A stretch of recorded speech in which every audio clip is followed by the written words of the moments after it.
நடந்து முடிந்த மாநிலங்களவை தேர்தலில் பாட்டாளி மக்கள் கட்சி சார்பிலே மாநிலங்களவை உறுப்பினராக தேர்வு செய்யப்பட்டிருக்கின்றேன். இந்த வெற்றிக்காக தமிழ்நாட்டின் கூட்டணி கட்சிகள், குறிப்பாக எங்கள் கூட்டணியின் தலைவர், அனைத்து இந்திய அண்ணா திராவிட முன்னேற்ற கழகத்தின் பொதுச் செயலாளர், முன்னாள் முதலமைச்சர் மரியாதைக்குரிய திரு எடப்பாடி பழனிசாமி அவர்களுக்கும், அனைத்து கூட்டணி கட்சியின் தலைவர்களுக்கும், பாட்டாளி மக்கள் கட்சியின் நிர்வாகிகள், என் உயிரினும் மேலான அன்பு தொண்டர்களுக்கு இந்த நேரத்தில் என்னுடைய நன்றிகளை தெரிவிக்கின்றேன். நடைபெறுகின்ற சட்டமன்ற தேர்தல் இதில் எங்கள் கூட்டணி, குறிப்பாக அதிமுக தலைமையிலான தேசிய ஜனநாயக கூட்டணி மிகப்பெரிய வெற்றி பெறும்.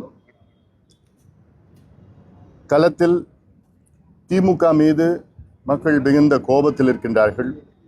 கடந்த முறை நான் சொல்லியிருக்கின்றேன், அனைத்து தரப்பு மக்கள், பெண்கள், பெற்றோர்கள், விவசாயிகள், நெசவாளர்கள், அரசு ஊழியர்கள், அரசு தரப்பில் அரசு ஊழியர்களில் அனைத்து தரப்பு அரசு ஊழியர்களும், ஆசிரியர்கள், எத்தனை வர்க்கமும் உழைக்கின்ற வர்க்கமும் கோபத்தில் இருக்கின்றார்கள். திமுக ஏமாற்றிவிட்டது என்று. அந்த வகையில் எங்கள் கூட்டணி மிகப்பெரிய ஒரு வெற்றி பெறும். குறைந்தது 200 தொகுதிகளில் நாங்கள் வெற்றி பெறுவோம்.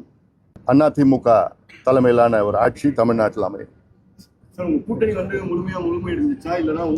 இன்னும் சில கட்சிகள் சேர இருக்கின்றார்கள். அதில் எங்கள் கூட்டணியின் தலைவர் அவர்கள் அறிவிப்பார். அதை அறிவிப்பாங்க.